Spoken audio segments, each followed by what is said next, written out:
I'm Kyla Carter, and you're watching The Music Enthusiast.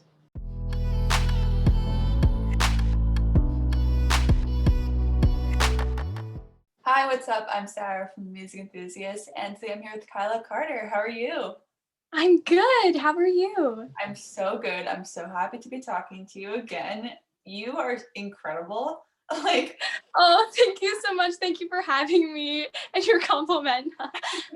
No problem, because you tackle so many things. You make music, you are on Broadway, you have a Netflix, you're in a Netflix series and a YouTube series, and you have your own podcast and so much more. So I guess my first question is how do you tackle all those things, and does it get overwhelming?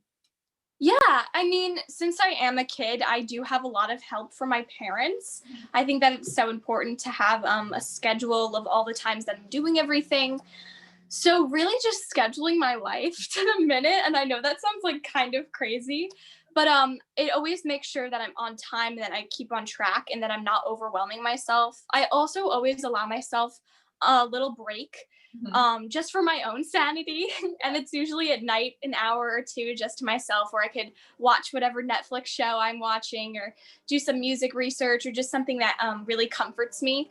And just making sure I have time for myself and scheduling out my life is pretty much how I take control of everything. Amazing. What Netflix shows are you watching right now? Oh my gosh, all of them. Oh my goodness. Outer Banks, I'm rewatching because of season 2, Stranger Things, and with an E. I love binge watching that one. And of course, there's a million other ones coming out that I haven't had time to binge, but it's coming, I'm sure. Oh my God, totally agree. There's just too many Netflix shows to watch out there. Oh yeah. Are you still in school, right?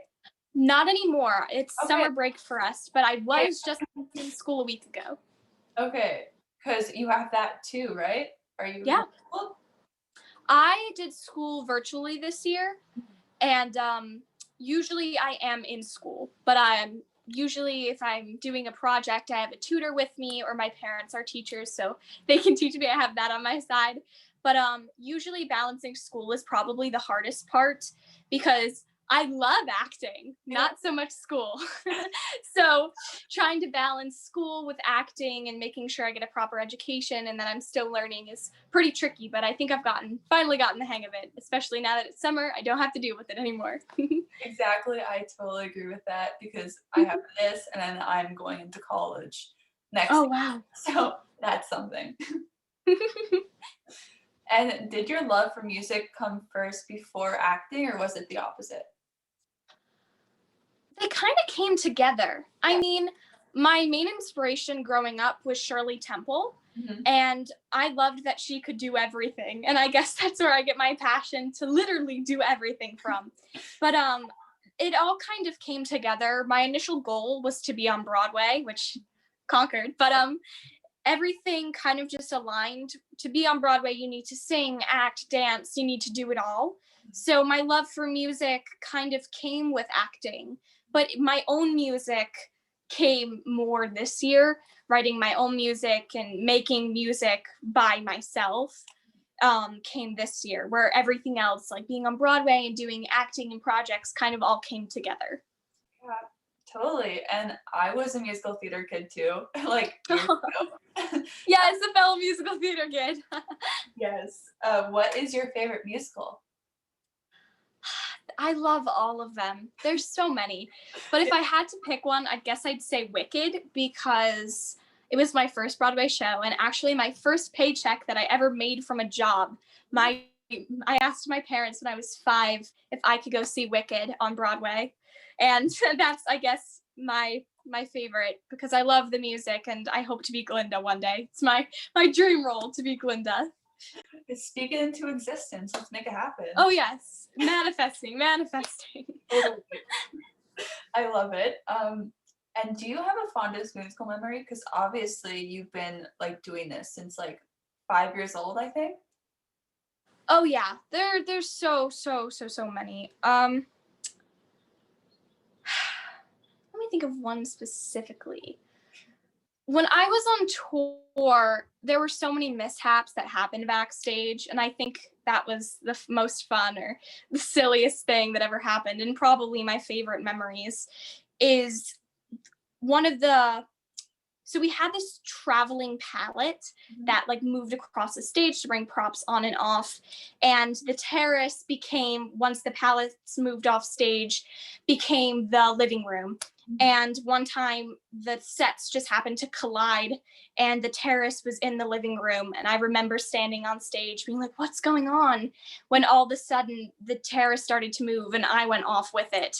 So just a traveling Von Trapp child off the stage. And I think that was one of my favorites. Or when I was in Gypsy, when I accidentally threw a baton into the audience and hit somebody, that was funny too. But my favorite musical memories are probably those. Those are so funny. I love it. And now on to the track. I mean, 3 a.m. is beautiful. So how do you feel about it being out into the world? Oh, it's so exciting. I released Average Puzzle Piece and Half Full, Half Empty first, which are more inspiring songs. And I really felt like I needed a heartfelt song for people out there. And that was really important to me, was to have something heartfelt that a lot of people can relate to, because I am such a happy person. I think a lot of people don't realize that I do get sad sometimes. So writing 3 a.m. And dealing with the loss, I guess, of people in my life who I once loved, and even the like industry in general, the acting industry. I wrote the song when Broadway was completely shut down, and missing that, and missing the city, and missing the liveliness of everything kind of dawned on me, and I couldn't really do anything to get it back. Yeah. So writing 3 a.m. and then releasing it into the world was the most scary and most exciting thing ever, because I never knew how people would react to it, since it is so different from everything I have released. Mm-hmm. So the positive response I've gotten from it is amazing, and I'm just so happy people relate to it and love it. Yeah, and since it's like more like a ballad track, it's like piano-y. Did it start on the piano? It didn't, actually. That's a really funny story, because I wrote it on the ukulele, which I'm actually releasing a music video on July 9th. And it kind of shows the story of how I like initially wrote the song, which is more to come on that. But I originally wrote it on ukulele, because I play 1,000 different instruments. I play guitar, piano, ukulele, violin, drums, like all of these crazy things. But I really felt drawn to the ukulele when it came to this song. And I wrote it, and I said to my producer, I was like, I really, really, really want ukulele in this song. And he was like, okay, Kyla, I don't really know if that would work, but whatever okay. And the first demo he gave me was just straight piano with a little bit of violin, which you actually hear in the bridge. Mm-hmm. But there was no ukulele in it. And I said to him, it needs ukulele. Please just listen to me. And please put ukulele in it. And he put it in. He was like, you were right, Kyla, you were right. It needed ukulele. And I was like, yes! I was so proud of myself. But I originally wrote it on the ukulele, even though it was a really piano-based song. That's crazy. I love it. Yeah. And what is your favorite lyric in the song? Oh my goodness. I think my favorite lyric is probably in the bridge. Your presence will still remain, no matter the times I check my phone, your presence will still remain unknown. You're gone, moved on, lost in a sea of texts I read repeatedly. I love that one. And I love the whole bridge section. Even the last line, even when I find someone new, I'll still fall asleep thinking of you. It's just like the whole bridge section. I guess I could call it one line, since a kind of continuous, it's a run-on sentence. But it sounds great. It's a run-on sentence, but it sounds great. But no, that's probably my favorite, because I feel like the bridge just hits really hard, and they're really sad, but they're so impactful.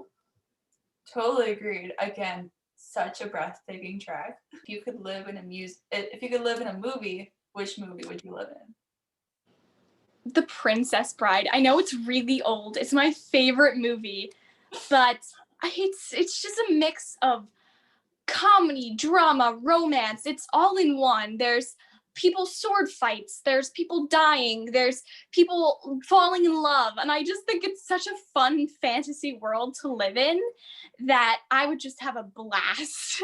And I think if I could live in a movie, I'd live in that one. That's such a good one, and I feel like it would be such an adventure. Oh yes, it would be a major adventure for sure. Yeah. And last question, who are your favorite up and coming artists right now? I guess they're really not up and coming. Some of them are kind of older, but I love Paramore and I take a lot of inspiration from Taylor Swift and Harry Styles. But if it was an up and coming artist, I guess I could say Olivia Rodrigo. Her stuff is amazing. And it's so awesome to see another young artist really pursue their career. And hopefully I can get as big as she is one day. But it's so great seeing her succeed and her songs are amazing. Yeah, totally agreed. Well, thank you Yeah. so much for chatting with me. It was so much fun. Yes, thank you for having me. This was awesome.